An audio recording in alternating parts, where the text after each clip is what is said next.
Welcome, everybody. I am so excited to have you here. We are here to talk about what's working because things are constantly changing and ebbing and flowing and adjusting in our industry. So we've got our What's Working panel together. I'm your host, Heidi Thompson of Evolve Your Wedding Business. And the person who brought us all together today is Mark Chapman of the I Do Society. Mark, tell us a little bit about you and the I Do Society. Yes, Heidi, thanks for being our host. Just a quick introduction for the I Do Society, and we're the hosts of this event. We do it once every 3 months now. The I Do Society exists. For those of you that don't know us and don't work with us, we exist to help businesses in the wedding industry navigate the complex world of advertising and generate leads from advertising and do it really, really well.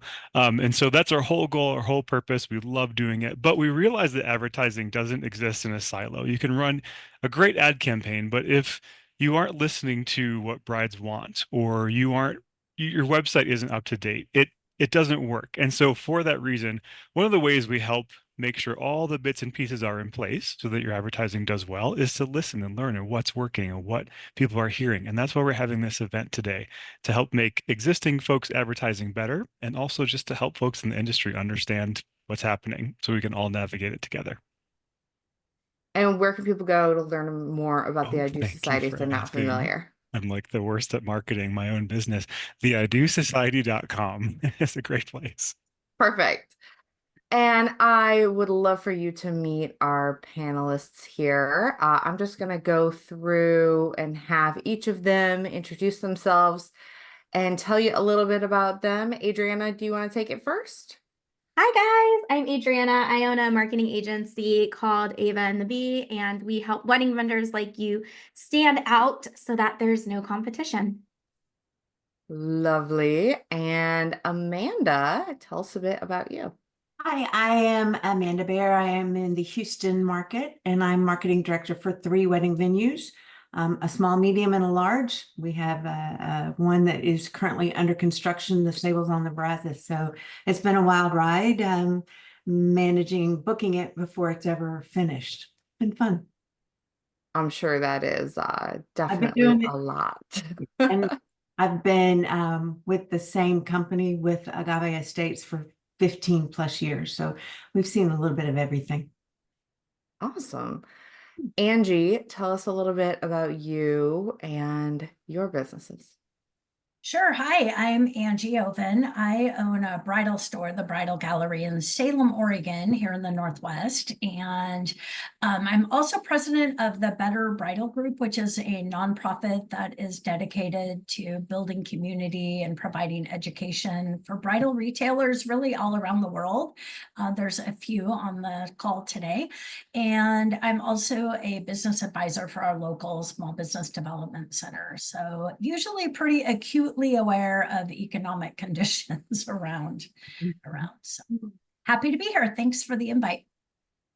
So I want to first start off with what are you hearing now? And I know, Adriana, you were doing some digging, and I think you probably have some interesting insight on this. What are you hearing couples saying? What are they discussing? What are they concerned about right now? Yeah, so I'm in a lot of ongoing groups. Like, I think I hit over 75 the other day, and I'm really proud of that number. Okay, so a few things. So if you're not on TikTok, I want to talk for a second about a thing called Sepia Gate. The reason I'm mentioning it is there's a lot of indecision and indecisiveness, and I think a lot of confusion around the wedding industry we're seeing. And one of the big triggers of that the last few months was this thing called Sepia Gate. Long story short, a woman got married, she got her photos back, and a year later trashed the photographer, saying the edits were not what she wanted, everything was orange. It blew up. My husband even saw it on TikTok, and he is on the opposite end of wedding TikTok.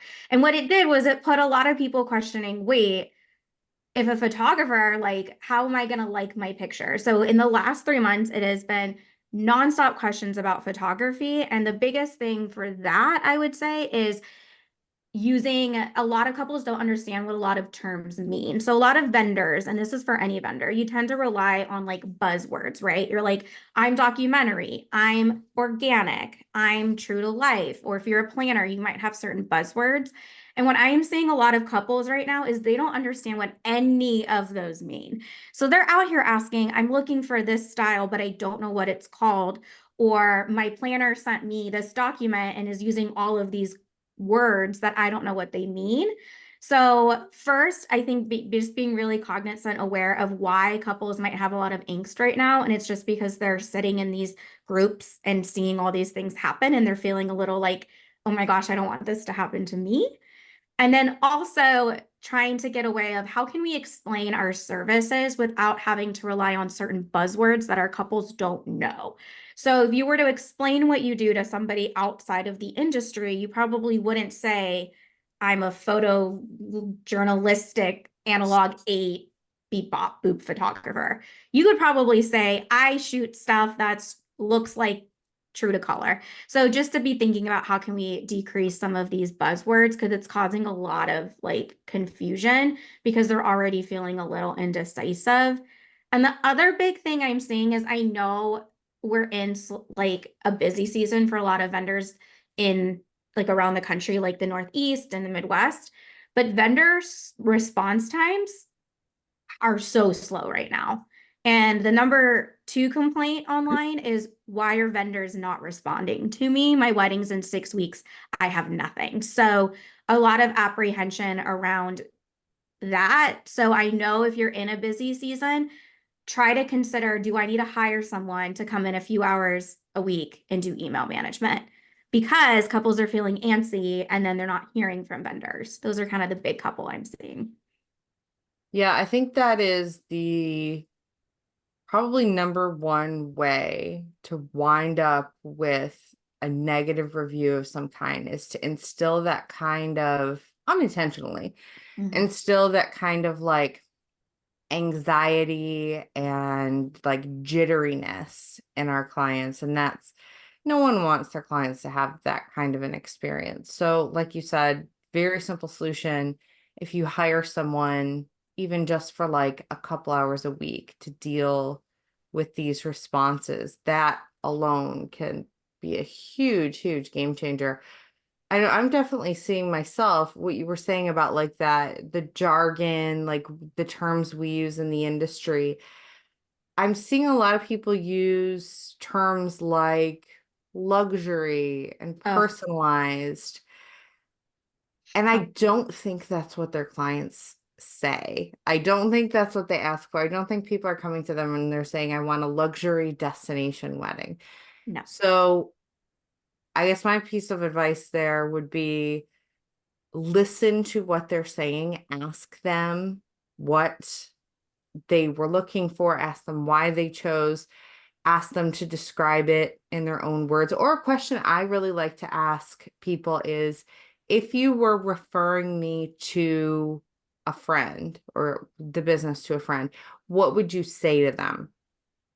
Because you're going to get their terminology on how they would describe either the style or the business or the aesthetic, and then use that. Because I'm seeing a lot of people use terms that I could copy and paste and put on someone else's website and it wouldn't make a difference. And that is just stopping everyone from being able to stand out.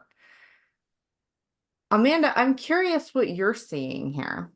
We're seeing similar things when it comes to the venues. Their biggest question is, do I have to keep what's in the package? What can I opt out? What is your deal? What's your special? What's your what discount can we get? So even if there isn't one that you're offering, we've created a couple just to have that response.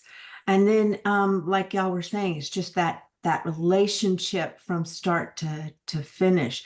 We've hired an actual client experience manager because one of the things that we were having trouble with was they would book, and then if they were anything more than 6 months out, there was a gap in which the period of time from when they booked to when they first met with their coordinator was so long, and they had so many questions about what to do and how to plan and what was next. So we took one of our coordinators and made her full job client experience manager. So she is the person who is from the moment that they book to the moment that they get turned over to their coordinator. That way, our couples have an amazing experience, not only from the moment that they inquire, but all the way to when the last guest leaves. And that's what's really impacting our future sales, is the word of mouth and the reviews and the feedback that comes from the full experience. So we had to take it from just marketing, just to getting the inquiry, to how is the whole process impacting the picture. I love that. That's such a smart move that you did with that particular coordinator. You mentioned you created some things because people were asking, like, what's your special? What have you got? Tell us a little bit more about that. We are full service, all inclusive. And so your package requires a food and beverage, requires a bar package. Well, because we're TABC licensed, we have to provide the alcohol. We can say, this is your base package for alcohol. And then for the special, we'll throw in this and this. It really, between you, me, and the wall, was already included in this one, but we've set it aside and used it as a back pocket special for the coordinator or the salesperson when they're asked. And so it's not necessarily something new and creative that we're coming up with. We're just rearranging the way in which we say it and present it so that we save that as that back pocket, and it's not costing us anything to then meet the questions that are being asked. I love that so much. And I think we all have those things, there's so many different things we provide. I would say at least half of them people aren't fully aware of. They don't know. And if you don't call their attention to them, they don't feel like they're getting value from it. And that's really important to be able to do that. I love that. That is a great, great idea. Another thing that we do is appetizer station that goes with the dinner.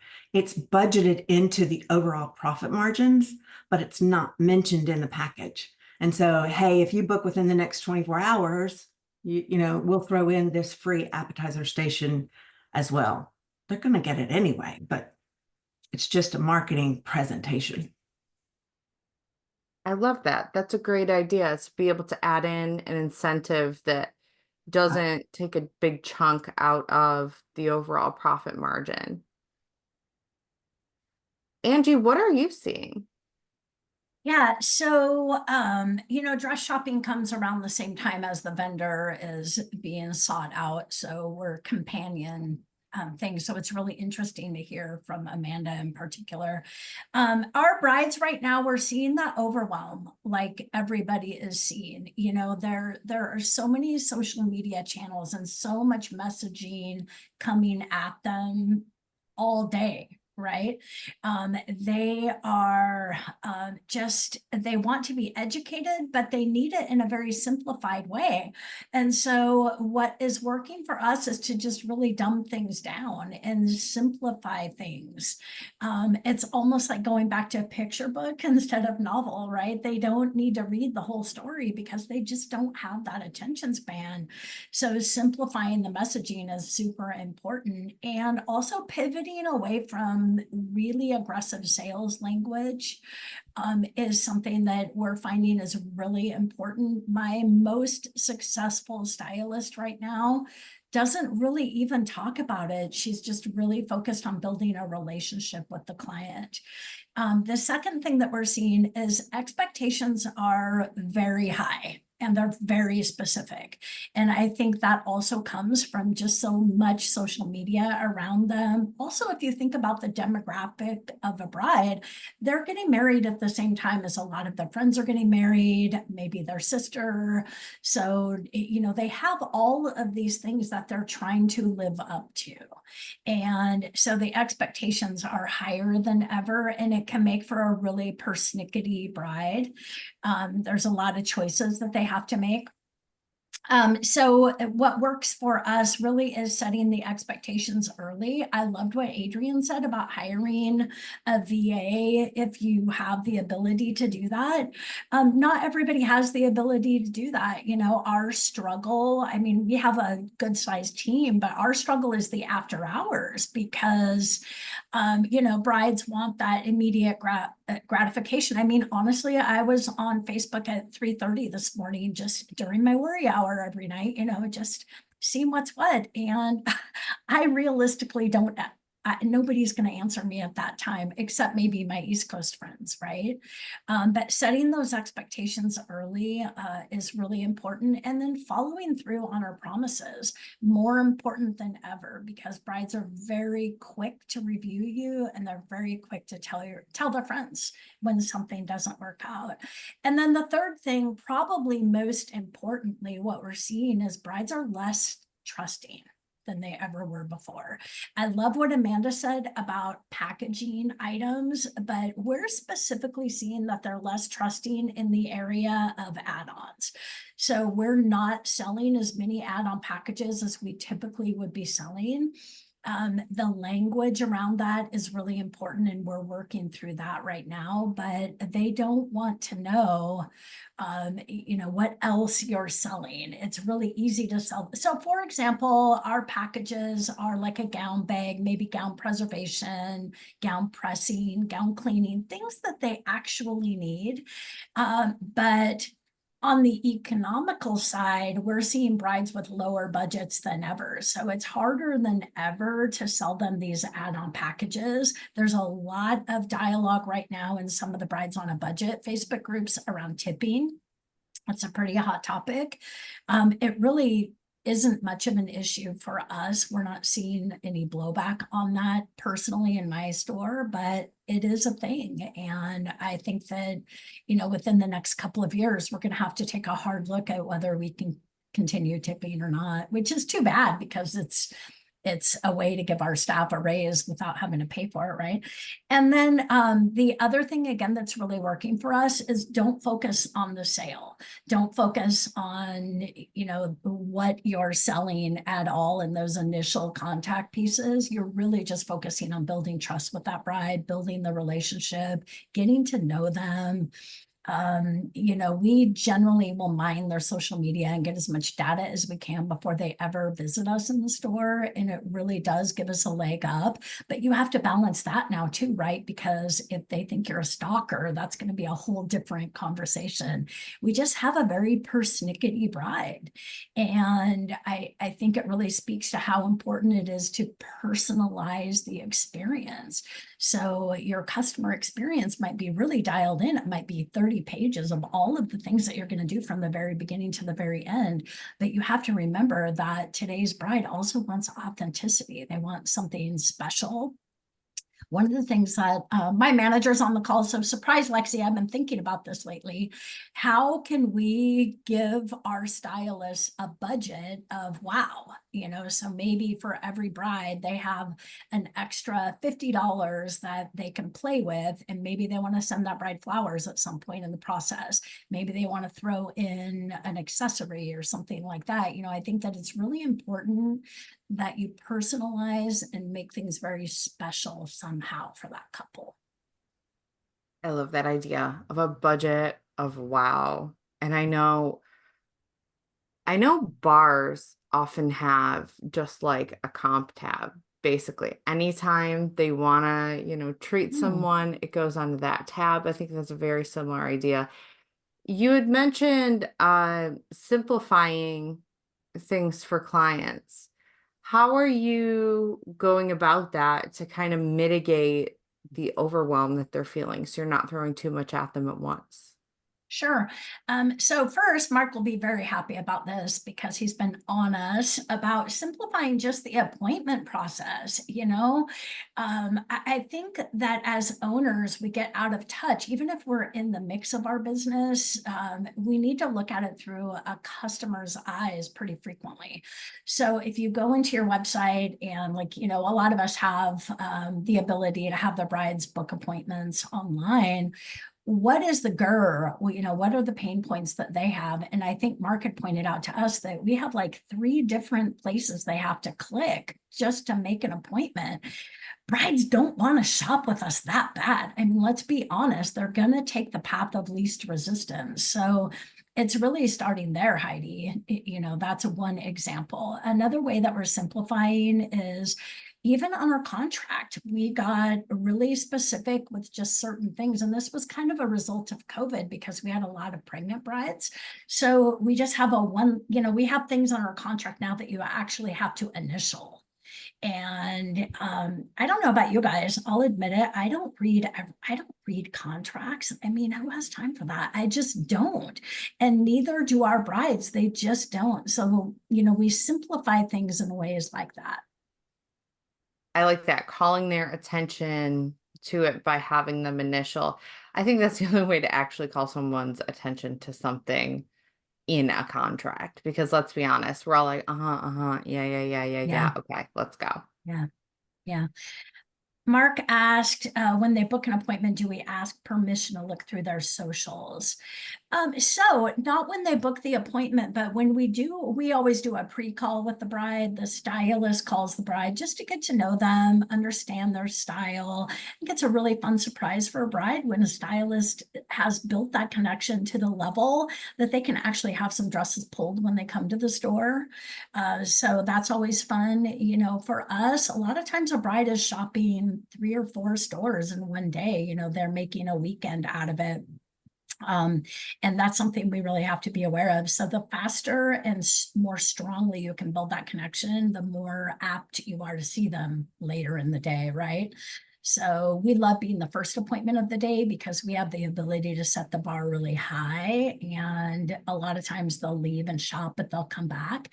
It's a lot harder to get that bride at the end of the day when they've been shopping all day. They're just exhausted. So somehow we're building that connection and getting them to think, oh gosh, I really want to meet Lexi. I really had a great connection with her on the phone. So they're going to leave that store and come to our store for the appointment. And then we can convert them. I love Thanks for that. sharing Stephen that, asked a Angie. great question Yeah. here, and I want to bring it to all of you. I understand personalizing and building a relationship, but I'd love some ideas to help with this. With a high volume of leads and clients, would prefer not to hire someone for client relations, but will consider it if no other ideas pop up. Stephen, something one of my clients does, he's a DJ and he has a higher volume of clients, is he has built out this entire email series that people get. So let's say they book him 9 months in advance, 12 months in advance. They're not just hearing from him, just before the wedding. They're hearing from him at least every month with something that is helpful for them, even if it's not directly related to him. Even if it's something like, hey, now's the time where you want to be doing XYZ thing. Don't forget about it. A lot of people do. And then they have to rush around and they regret it. And he has said a lot of people have come back and said, both to him and in interviews, that they felt really taken care of. They felt like he was really looking out for them, that it really benefited them and helped keep them on track. And it was something he set up one time, and it runs every single time he books a client. So, Adriana, do you have any ideas here?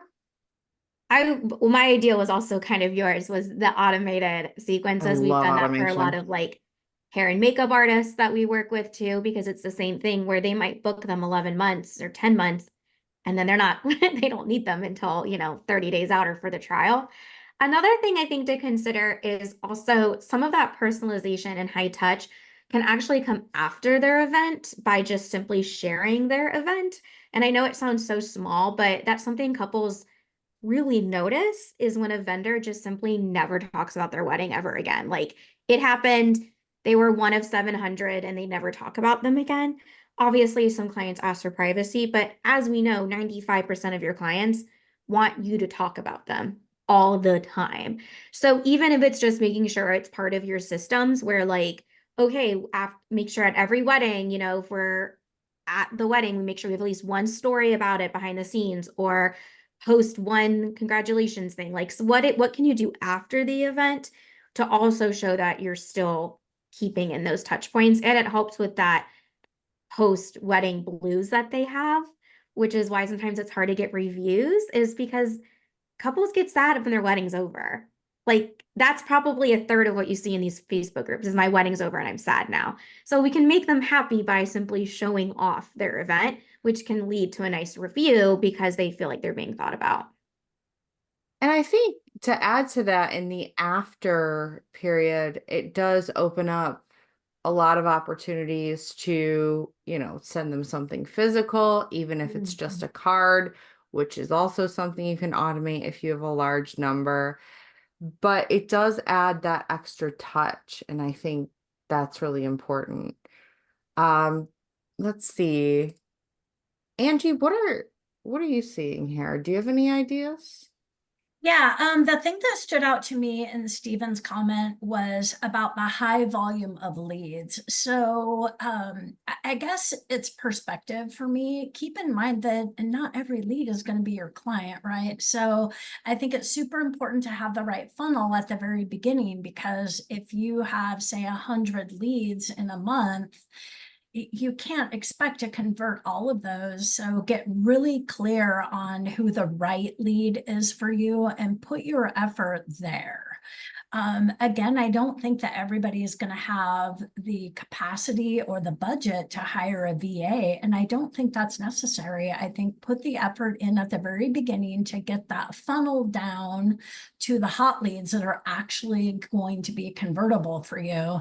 And then you can't get around authenticity and personal connection. I don't think that any VA is going to bring the same personalization to your business. So I think focus on that funnel, get down to the small number of clients that actually are going to be the right client for you, and put your personalization in there.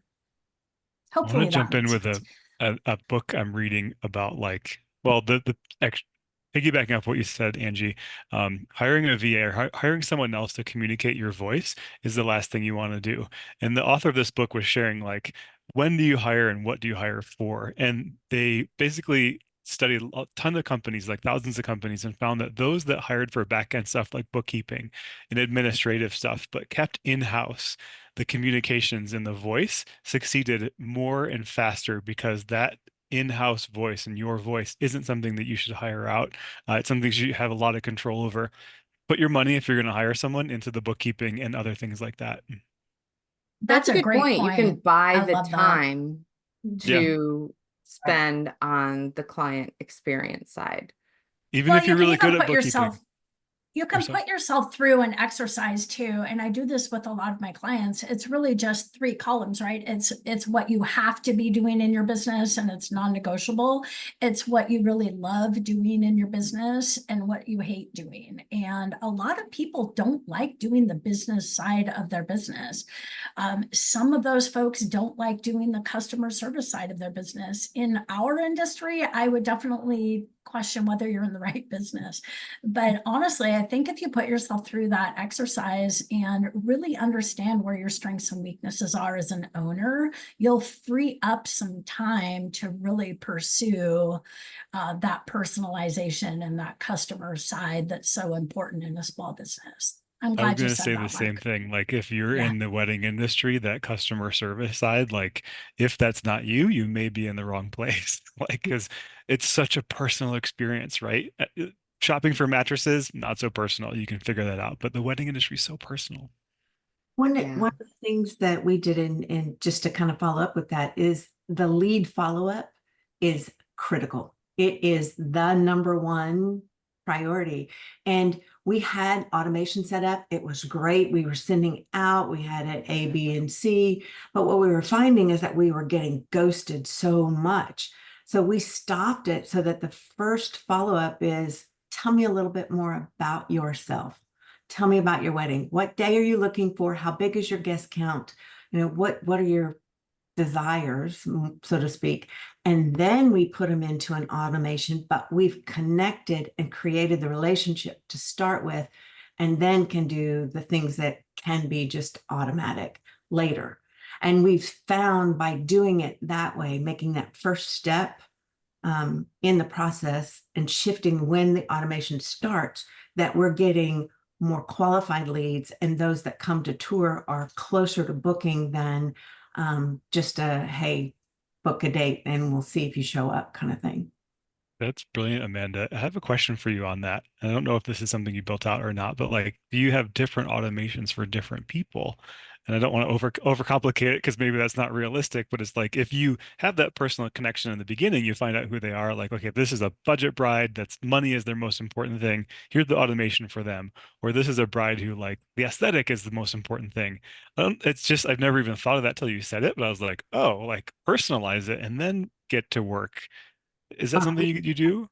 Yeah, Yeah, we created 3 different that's awesome. lines of communication, and by knowing who they are and what is most important in the beginning, then you can go and speak to that need rather than this is who we are and this is what we offer. We're customizing it more to what they're looking for. Same ultimate end product, but it is a different way to speak the language. That's freaking brilliant. We found that, in having 3 different venues, we came into it saying, all of them are going to have the same platform. We're going to do the same process across the board. And that's just the only way to keep it in line and keep up with everything. But what we found is that's not fitting for one venue or another venue or another venue. One is more budget friendly and DIY. We've never been DIY in 15 years. We're all inclusive. We offer everything. And then this other venue that's trending, we don't need to overwhelm them with photographers and florists and photo booths when they're booking a date. Like, we stepped back and only sold the must, the food, the beverage, the rental venue, and the day of. Then we can come back in at a later point and offer all the other add-on things that we do provide that can be bundled into their overall package, but not to overwhelm them in the beginning. I love that the DJ I mentioned does that. So like, I don't know, 4 months into the automation, he's like, hey, we also have this service available. Would you like to add that on? And a lot of people, because they've gotten past that initial hurdle of starting to get people booked, are like, you know what? Yeah, that does sound fun. Let's do that. And they wouldn't have made that decision in the beginning because they're so focused on like, how are they going to allocate their budget across all of these different vendors? So keep in mind, that's not your only place that you can sell. Well, and you're so overwhelmed. It's like you're booking a venue and I've secured my date. And what about this and this and this and this? And they just kind of freeze, deer in the headlights, is okay, I don't know what to do. And then their first option is no, and it's a pushback when it really is saving for them on time and money when you bundle it. But it's how you tell them that they can bundle it, that they can hear you. In that moment, they can't hear anything other than here's my date. That's a good way to think about it. That like, because they have so much going on in that moment, they've just like shut off. Anything you say to them is not gonna land. But, a few months later, they are going to hear from you and have that opportunity, and they're going to be happy that you gave them the option to save them some work. It comes back in as, hey, I'm just checking on you. Have you found your photographer yet? How's that process going? We offer 2 different ones. Here are our choices, and you can add that to our package. So it's not a sales pitch. It's, hey, we offer this, and can we help you in the overall process, which is our ultimate goal. And we make money on it. I love that. Well, that's like the win-win-win, you present it in a way that is helpful to them, that doesn't overwhelm them, because I think we forget how overwhelming it can be to be on the other side of this, especially if you're reaching out to 10 venues and 10 photographers and 10 planners, and like now you have all of this coming at you. it's a lot for sure.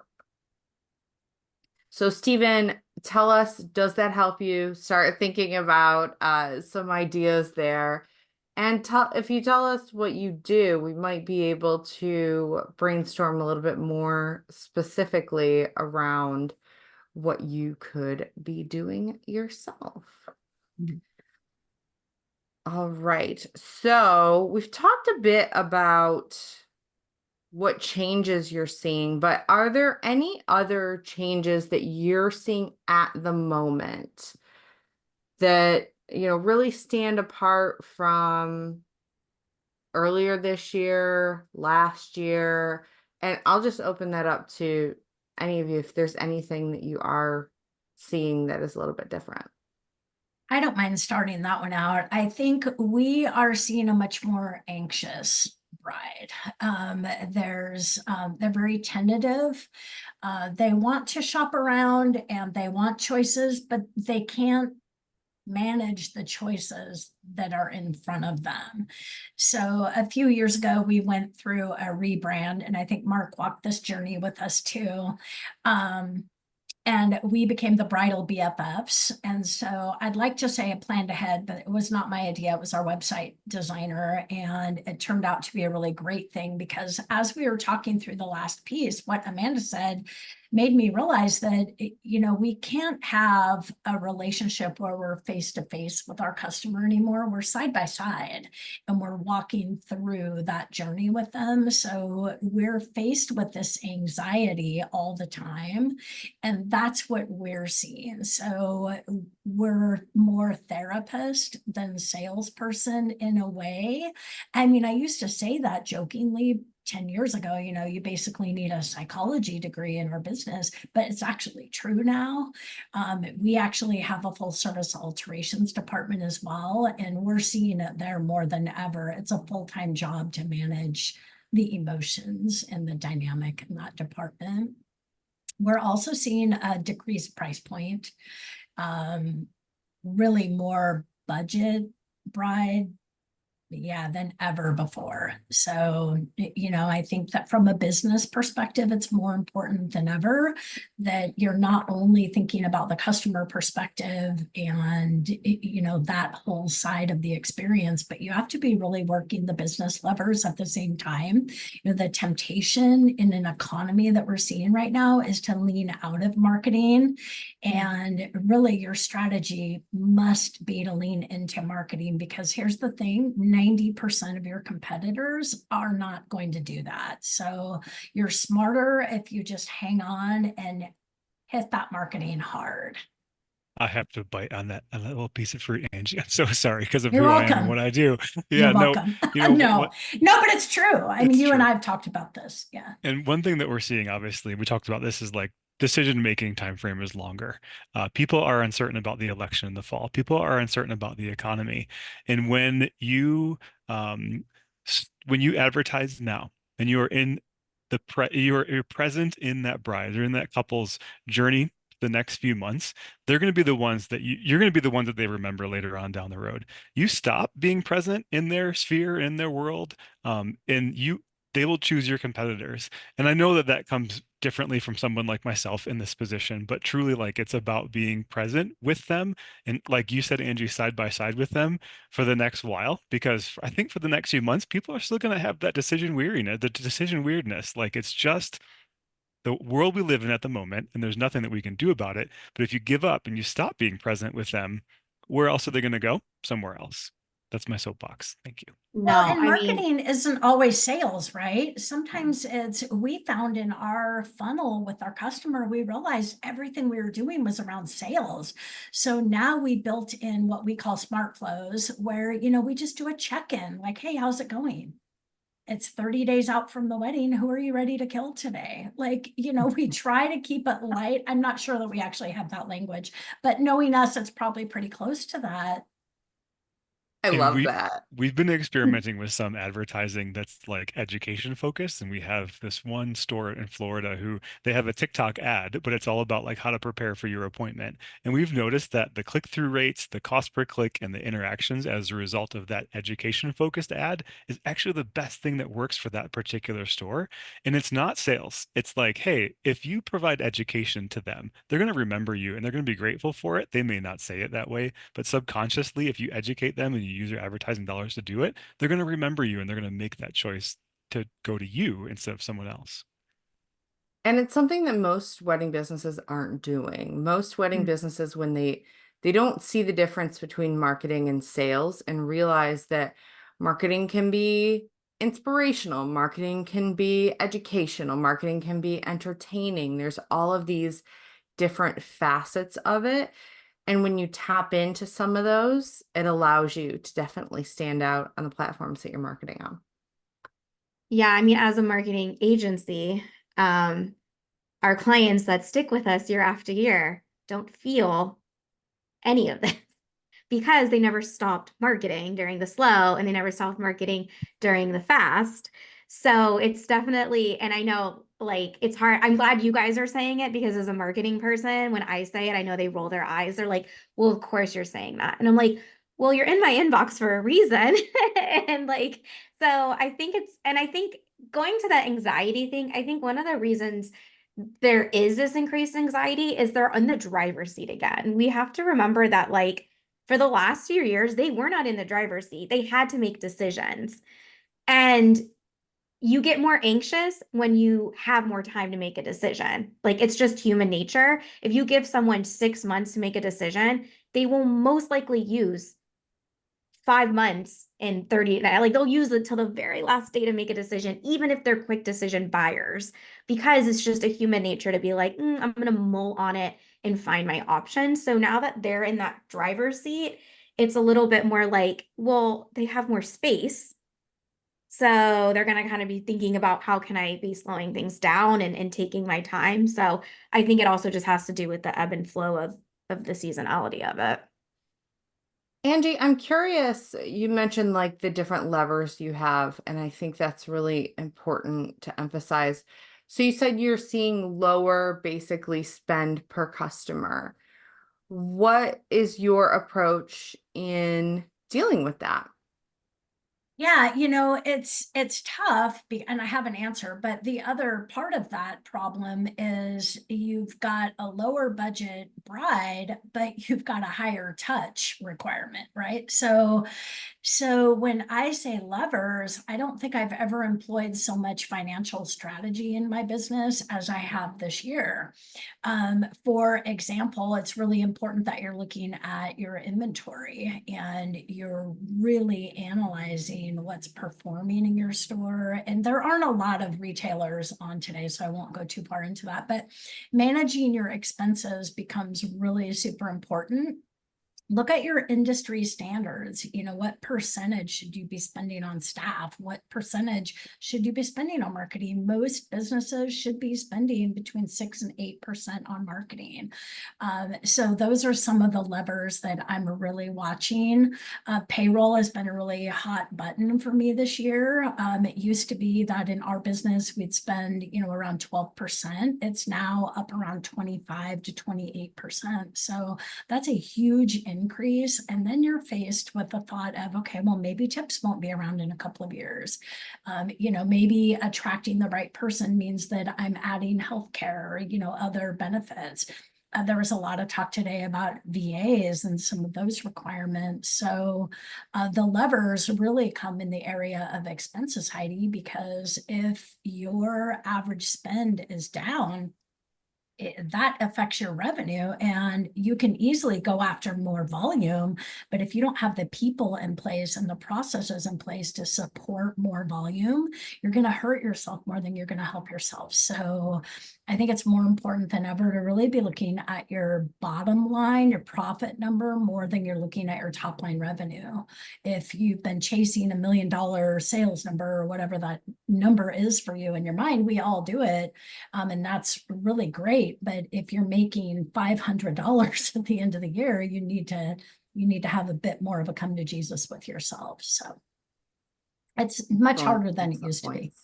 Yeah. Hopefully that answered your question. Yeah, it did. And I think it helps people kind of take a step back and look at like the whole picture as opposed to just looking at like, okay, these people's spend are down, and then like you kind of start to freak out. And then it is helpful to realize you can take a step back and adjust with what's happening. So I would love to ask you something you've changed that's working well. We've talked about a few of these, but I know all of you are experimenters and you may have other things. If you don't, that's okay. Adriana, I'll start with you because I know you have a lot of clients that you're doing things for, and I imagine you're testing a lot.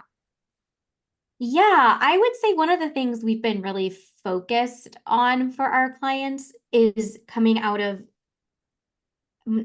people don't realize this, but competitor analysis. One of the first questions we ask a new client, and usually on a call, is like, do you know who your competitors are? And this year, I think we're at like 72% of people don't know who their competitors are, which like kind of boggles my mind because I'm like, well, then how do you know they're doing so good? Because they'll be like, well, my competitors are killing it. But then you ask who their competitors are, and they're like, well, I don't know who my competitor is. So you're like, how are they killing it then?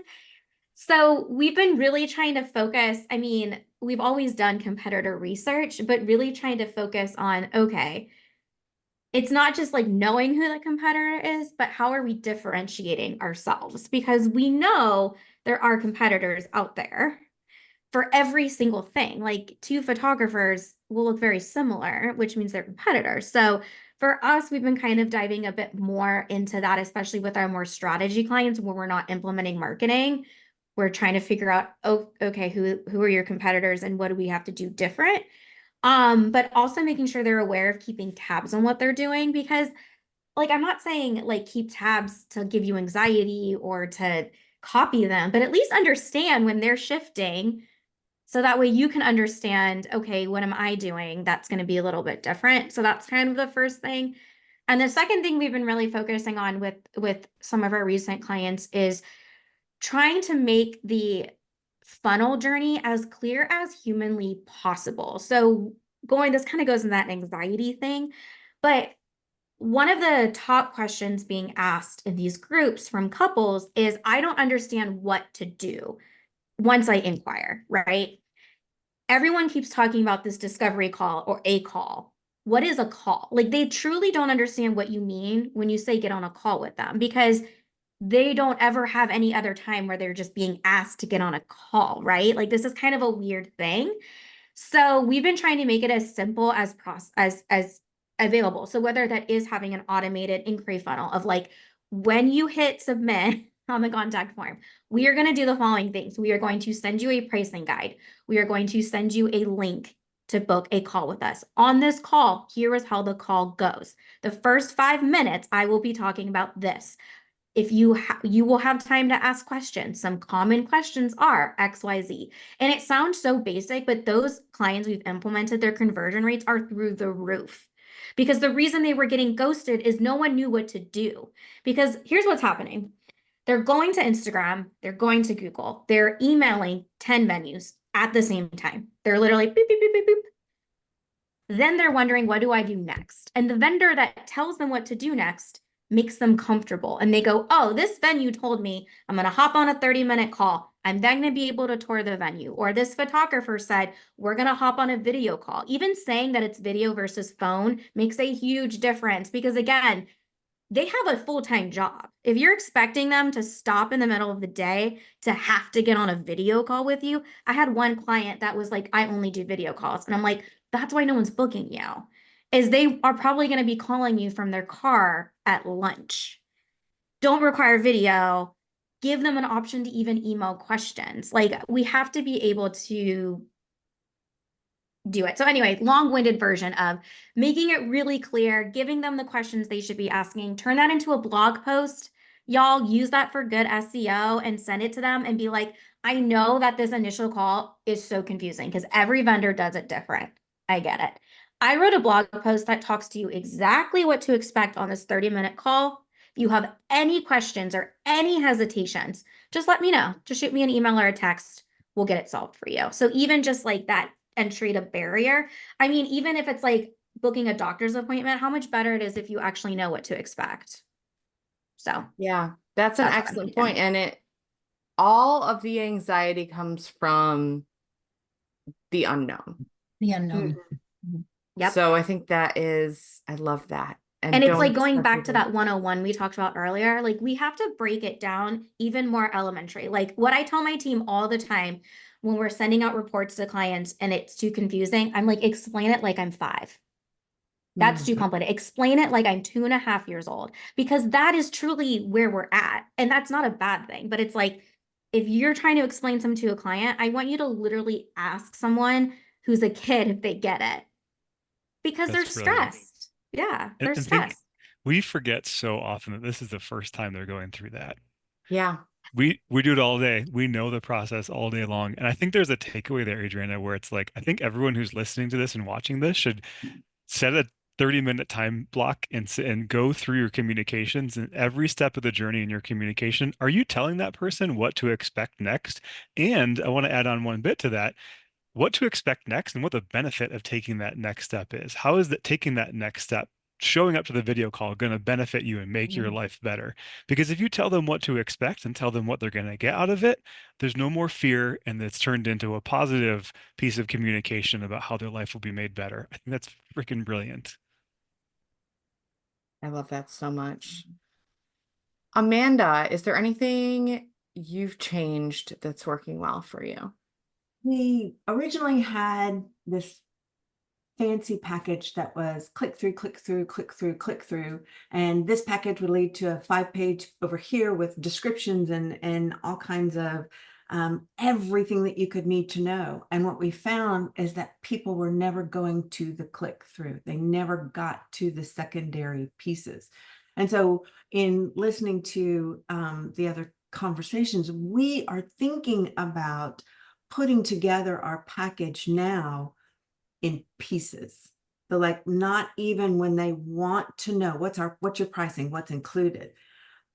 Not that we're trying to withhold it from them, and we're in the decision process. Like I'm about to start doing packages again, and we're 6 packages into this year. So we have changed it 6 times already. But in presenting it to them in a little piece and then explaining that little piece and then saying, did you understand that? And there be a little bit more communication and then giving them another piece. And it's putting it into a place that we use Honeybook. And so then making it more of a description and then a PDF or a click through that says A, B, and C is your basic. And so it's in development. I haven't implemented it yet, but I think that's really where we're going to go, because all the information that we've been giving them, they're not getting to the end product and understanding at the tour that this is the final price. This plus this plus this really equals the final price. They see venue rental and they think, okay, I'm going to get a 4-hour event for $6,900. No, Yeah, I think it's just that thing of like, they don't know. they And how don't. could they? They've never done this before. Right. So it's not done yet, but I'm about to. I'm excited to hear about that. Angie, what about you? Any other changes you want to highlight? I know we've talked about quite a few in your business. Yeah, we've changed everything all the time. I mean, everything. I'm a little fearless about that too, to the point of exhaustion for the team sometimes. So, I just have a couple of things. First of all, team. A couple of years ago, I decided to put everything that I had for my own energy into my team, and as a result, we're seeing higher sales than ever. So, invest in your team. It can be really difficult, but if you really think about it, we put a lot of effort into hiring the right people, retaining the right people. We don't put enough effort into that continuing education piece. Your staff is a lot like your kids. They're going to stop listening to you. So find people that will motivate them and challenge them and listen, they can listen to. My staff listens to me, but it's different coming from somebody else. So investing in my team has been really key. And then focusing less on the sale and more on the relationship, which I think all three of us really hammered home today. It is more important than ever, no matter what your micro industry is here. That's a tip that everybody should be able to take away today. If you're building a friendship with that client and it's the right client, you're going to be more successful. And then just the leadership piece, you need to be able to trust your team. So developing the right processes and having the right things in place for the customer journey, for the way that you do things. Today's customer wants consistency, and so does your team. So take the time to really develop the right processes. It's going to save you money in terms of how you deliver your product or service. It's going to make for a happy customer. It's going to make for a happier team. And we all know the benefit in each of those areas. And trust your client. If your client says no, there's a reason they're saying no, and it's not always price.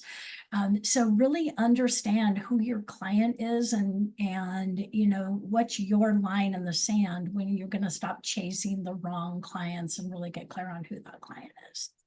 A big deal. That's such a great So idea. much good advice here. Like, this is absolute gold. You guys, thank you so much for being so open and willing to share this. Where can people go if they want to connect with you? Adriana, I'll circle back around to you here. I literally have so many notes too. Like I'm like over here just like typing up my notes because there's just been so much greatness. You can come find us at avaandthebee.com and then over at Instagram at avaandthebee. I'll drop my website in the chat too. Amanda, where can people connect with you? You can connect with me at amanda.bear@agaveestates.com. So reach out. You can also follow all of our websites, Agave Estates, Mara Villa Katie, and the stables on the Brazos. And Angie, where can people connect with you? Yeah, my email is the easiest one is probably Angie@betterbridalgroup.com. And then our website is Bridal Gallery Salem. Fantastic. If anybody has any takeaways they want to share, any follow-up questions, feel free to reach out to our panelists. And Mark, before we wrap things up, why don't you tell everybody a little bit about how you guys can help as well and how they can find out more information working with you and your amazing team. Yeah, thank you everyone for participating. I literally I love TikTok now. I've been doing TikToks, and so I have so many new TikTok ideas. It's all going to come out on my TikTok. Thank you so much for these so many notes. And just to kind of refocus where we are at the I Do Society. The I Do Society exists to help your business with advertising and generate quality leads from your advertising. And the purpose of this meeting really was to make sure that all the things that go into advertising, really good advertising, are cared for as well. Because understanding brides and what's happening in the world of weddings at the moment is super important to make sure that the advertising you do is really good. So thank you each for your contributions. You'll learn more about working with the I Do Society. You can go to theidosociety.com and you'll learn all about advertising and how our process works and set a meeting with me. Fantastic. Thank you all so much for being here. This was wonderful. I too have a ton of notes. I need to go back through this recording. This was full of gold. I hope those of you who attended live got a lot. If you're watching the recording, comment, let us know what you took away from this and what you are going to implement. And with that, I will let you get on to the rest of your day. Thank you so much for taking the time to join us here. Have an amazing rest of your day, and bye for now. Bye-bye. Thank you, guys.